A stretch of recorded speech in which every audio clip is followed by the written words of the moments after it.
जनाब स्पीकर, बहुत सारी वजूहात की वजह से मैं आजकल बहुत कम फ्लोर लेता हूँ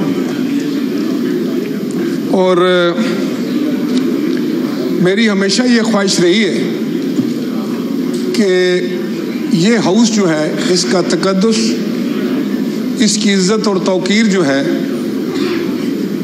वो हो, और इसकी इज़्ज़त और तौकीर उसी वक्त होगी जब यहाँ पर बैठा हुआ हर शख्स, हर ऑनरेबल मेंबर जो है वो न सिर्फ इस बात को समझे बल्कि दिल से ये तस्लीम करे कि ये पाकिस्तान का सबसे बड़ा हाउस है, पाकिस्तान का सबसे बड़ा इदारा है, it's mother of all institutions, और इसमें हम जो भी बात करें वो बड़ी जिम्मेदारी के साथ करें। खाली नंबर टाँकने के लिए, खाली जवाब करने के लिए, या किसी का चेहरा नोचने के लिए, या इसका माहौल ख़राब करने के लिए अगर कोई बात करता है, किसी तरफ से भी करता है, तो मैं समझता हूँ वो किसी तौर पर भी जायज़ नहीं है और ये वतीरा अभी हमें बदलना होगा। जनाब स्पीकर, आज मेरी जमात के चेयरमैन ने जो बातें की, उस पर जिस तरह का reaction leader of the opposition की तरफ से आया, उसकी तवक्को मैं हरगिज़ नहीं कर रहा था। अब तो हम सब कोई ऐसा लगता है जैसे कोई फोड़े बन गए, इतने दुखी हैं सारे, इतने फोड़े बने हुए हैं, इतने मैं समझता हूँ कि हम लोग इतनी हमारे में अभी बर्दाश्त ही नहीं है कि कम अज़ कम तरीके से, सलीके से समझे तो सही कि बात क्या है और फिर उस बात का जवाब दिया जाए। मैं किसी की ज़ात की बात नहीं करूँगा, मैं लीडर ऑफ द अपोजिशन की इज्जत करता हूँ। जो भी लीडर ऑफ द अपोजिशन इस हाउस में है वो काबिल एहतराम है, इतना ही काबिल एहतराम है जितना leader of the house. Chairman साहब ने ये कहा, चेयरमैन बिलावल भुट्टो जरदारी साहब ने, और मैं खुद ये चीज़ नोट कर रहा था कि पिछले 3-4 दिनों से जो यहाँ पर सेशन हो रहे, जिस तरह की बातें हो रही, हम शायद किसी बेहतरी की तरफ जा रहे हैं।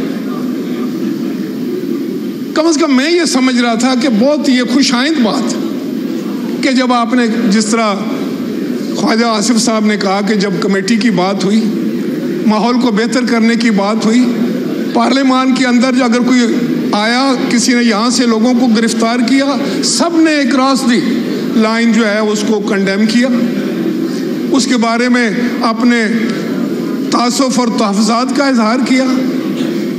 तो मैं ये समझ रहा था कि हालात शायद बेहतरी की तरफ जा रहे हैं, और चेयरमैन साहब ने आकर सिर्फ आपसे ये सवाल किया कि जब के माहौल बेहतर हो रहा था, उस माहौल में ये जो ट्वीट आया है, जो बयान आया है, इसकी तहकीक होनी चाहिए कि क्या आपके बानी चेयरमैन ने, पार्टी के बानी ने ये बयान दिया है या नहीं है। अगर ये बयान नहीं दिया उन्होंने, और अगर ये कोई बयान आया है तो ये कोई साजिश हो सकती।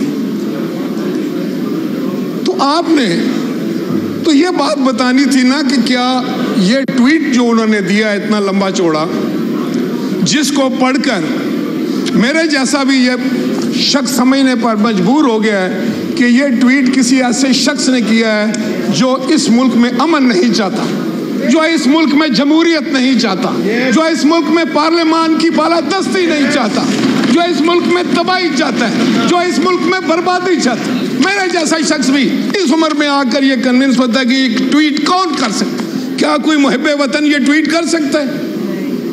क्या कोई मुहिब्बे वतन जो है वो अपने इदारों की तस्दीक कर सकता है?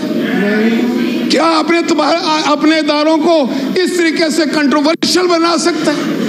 आपका अगर आर्मी चीफ कंट्रोवर्शियल है, आपका चीफ जस्टिस कंट्रोवर्शियल है, तो क्या मुल्क है फिर? ये किस तरह मुल्क चलेगा? ये फिर किस तरीके से हम अपनी हिफाजत करेंगे, अपने मुल्क की सालमियत की हिफाजत करेंगे? खुदा का खौफ करो आप लोग, पहले सियासत सीखो, ठीक है, पार्टी के साथ वफादारी भी होती है, कायद के साथ भी वफादारी होती है, लेकिन सबसे बढ़कर मुल्क के साथ वफादारी होती है। लीडर ऑफ द अपोजिशन ने कहा है कि उनके नाना जान और चेयरमैन के नाना जान, मैं दोनों नाना जान को जानता हूं और उसकी होश है मुझे।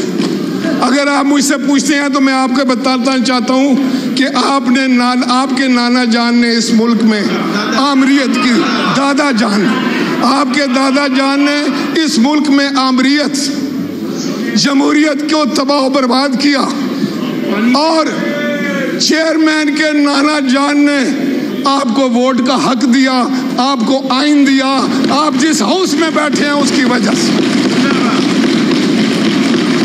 आपके दादा जान को पाकिस्तान की आवाम ने इक़्तिदार से अलग कर दिया, और वो शख्स जो इनका नाना था वो उसने फांसी का फंदा कबूल किया चूम कर, और जमहूरियत के लिए, आज़ादी के लिए, पार्लियामेंट और आइन के लिए उसने किसी के सामने सर नहीं झुकाया। आज जो कुछ भी है, आज अगर इस हाउस के पास कुछ इख्तियारात हैं जो जनरल मुशर्रफ ने छीन लिए थे, तो वो इख्तियारात चेयरमैन बिलावल भुट्टो के वालिद गिरामी आसफ अली जरदारी की वजह से। मैंने आपकी 2-3 नस्लों के साथ सियासत की, मुझे इल्म है कि यहाँ क्या क्या होता रहा है, लेकिन खुदा के लिए आप भी समझ जाओ, आप जिस डगर पर चल रहे हैं वो खतरनाक है। चेयरमैन ने आपको यही बताया है कि जिस तरफ आपका रुख है, जिस सड़क पर आप जाना चाहते हैं, वो तबाही और बर्बादी है। उसमें आपको कुछ नहीं मिलेगा, बल्कि आप मुजरम होंगे इस मुल्क के, इस जमहूरियत के और इस पार्लियामान के। क्या आपको इतनी सारी बात समझ नहीं आती? क्या आप इतनी सारी बात समझने की अकल नहीं रखते? अब मैं नहीं कह रहा कि आप क्या करते रहे और आपके साथ क्या हो रहा है। आपका यही चेयरमैन कहता था कि फलां को मैं मूंछों से पकड़कर जेल में डाल दूंगा। आपका यही चेयरमैन कहता था कि कल तुम चलो, परसों ये भी जाएगा और मैं डालूंगा। वो ये नहीं कहता था कि नायब से डलवाऊंगा। यार खुदा का खौफ करो। इस मुल्क को तुम लोगों ने क्या बना दिया है, इसके माहौल को तुमने पूरा गंदा कर दिया है, इस सियासत को तुमने काला कर दिया है। अब कहाँ जाएगा पाकिस्तान? इसलिए मैं कहता हूँ कि पाकिस्तान के 25 करोड़ लोगों को अब मैं समझता हूँ मुस्तैद होकर खड़ा होना पड़ेगा। और ये जो आप सियासत में गंद लेकर आए हैं और बाज नहीं आ रहे, मैंने हर मुमकिन कोशिश की।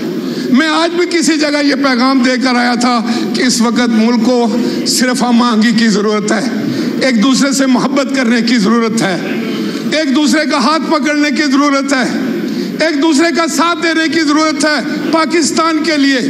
लेकिन आप तो नफरतें बेचने वाले लोग हैं, आप तो नफरतें फैलाने वाले लोग हैं, आप तो जानबूझकर अगर अच्छा माहौल हो तो उसको ख़राब करने वाले लोग।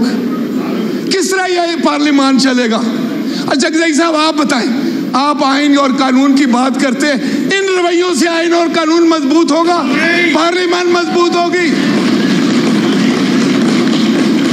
आज 25 करोड़ अवाम एक तरफ, उनकी तो कोई बात नहीं हुई। कितनी दफा इन्होंने महंगाई पे बात की है, बेरोजगारी पर बात की। जब तुम लोग थे हुकूमत में, तुमने कहा था कि 1 करोड़ नौकरियां, किधर गई? 50 लाख घर, और ये सबज पासपोर्ट की बड़ी इज्जत होगी, ग्रीन की। पाकिस्तान ऊपर जाएगा, ऊपर जाएगा, किधर गया?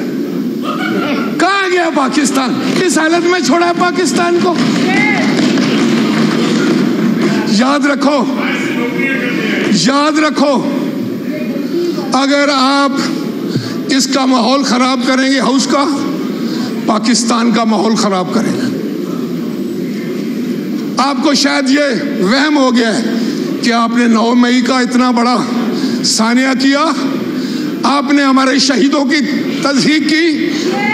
मैं सबसे ज्यादा दुखी हूं कि मैं ये समझता हूं, मेरा ये कहना है कि हम जो लोग हैं, हम पाकिस्तान का बाजुए शमशीर जन है। हमारे सीने पर, मेरी तहसील के सीने पे 2 निशाने हैं। कैप्टन मोहम्मद सरवर शहीद और सवार मोहम्मद हुसैन शहीद। आपने हमारे शहीदों की तज़हीक की, उनकी बेइज्जती की, और तुम अपने आप को पाकिस्तानी कहलवाते हो। तो हम बैठ जाओ। आपने जाकर जीओज के ऊपर हमला किया, आपने हिंदुस्तान को खुश किया, आपने जहाजों को आग लगाई, आप कोर कमांडर के घर पर हमला हुए। याद रखें, पाकिस्तान के 25 करोड़ लोग, सुने मेरी बात, पाकिस्तान के 25 करोड़ लोग अपनी अफवाज पाकिस्तान के पीछे चट्टान की तरह खड़े, हम खड़े। हम अपने आर्मी चीफ की तस्दीक नहीं करने देंगे, हम अपने चीफ जस्टिस की तस्दीक नहीं करने देंगे। ये कैसे हो सकता है कि आप आर्मी चीफ की तस्दीक करें, उसको कंट्रोवर्शियल कर दें, आप चीफ जस्टिस को कंट्रोवर्शियल कर दें, तो सारा निज़ाम ही तबाह करना चाहते हैं। इससे बढ़कर पाकिस्तान के खिलाफ कौन सा साजिश हो? किसकी बोली बोलते हो तुम लोग? आज आपको जवाब देना पड़ेगा, हम पूछेंगे। और चेयरमैन ने आपको यह कहा था कि क्या यह ट्वीट आपके चेयरमैन ने किया है? आप उठ के बताओ कि किया है या नहीं। बस यह सवाल है मेरा। जनाब स्पीकर, ट्वीट का अगर यह जवाब भी नहीं देते, 9 मई का भी जवाब नहीं देते, करप्शन का भी जवाब नहीं देते, अदालतों का भी जवाब नहीं देते, पार्लियामान के अंदर भी जवाब नहीं देते, तो क्या ये समझते हैं कि इस तरीके से हर चीज को ये बुलडोज करके चले जाएंगे?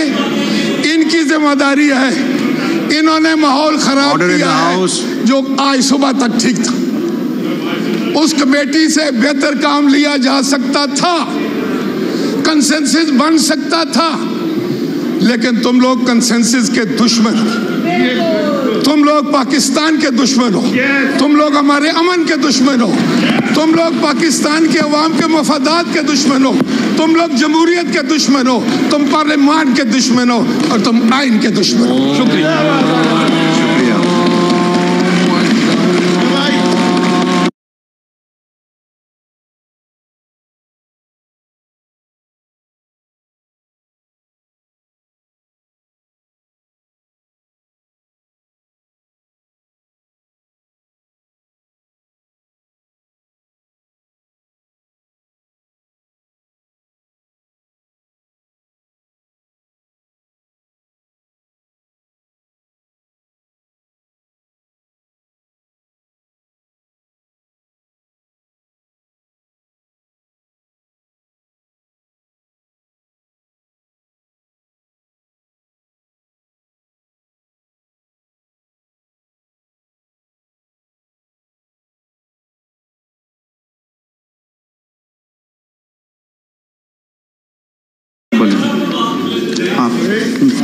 there.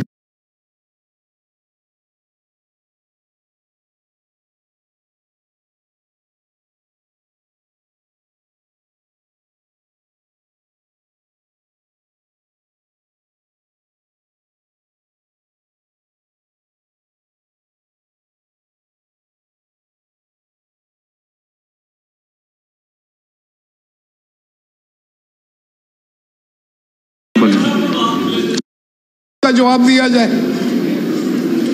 मैं किसी की जात की बात नहीं करूंगा, मैं लीडर ऑफ द अपोजिशन की इज्जत करता हूं। जो भी लीडर ऑफ द अपोजिशन इस हाउस में है वो काबिल एहतराम है, इतना ही काबिल एहतराम है जितना leader of the house. Chairman साहब ने ये कहा, चेयरमैन बिलावल भुट्टो जरदारी साहब ने, और मैं खुद ये चीज नोट कर रहा था कि पिछले 3-4 दिनों से जो यहाँ पर सेशन हो रहे, जिस तरह की बातें हो रही, हम शायद किसी बेहतरी की तरफ जा रहे हैं। कम से कम मैं ये समझ रहा था कि बहुत ये खुशाइंद बात कि जब आपने जिस तरह दिन भी ख्वाहिश थी कि ऑपोजिशन के कुछ लोग बोल सकें और वो रह गए, तो आज जो नाम मिले हैं मेरी कोशिश है कि उनके नाम हो जाएं। अगर ये सीक्वेंस तोड़ेंगे तो फिर कुछ नाम शायद रह जाएं। आई हैव नो बैरिस्टर साहब जी, बोले फिर कुछ बैरिस्टर गौर साहब, कॉलिंग अटेंशन नोटिस भी है। आपको मौका मिलेगा, आपको मौका मिलेगा। ये लिस्ट दी हुई है आपके। आपने तो ये बात बतानी थी ना कि क्या ये ट्वीट जो उन्होंने दिया इतना लंबा चौड़ा, जिसको पढ़कर मेरे जैसा भी ये शख्स समझने पर मजबूर हो गया है कि ये ट्वीट किसी ऐसे शख्स ने किया है।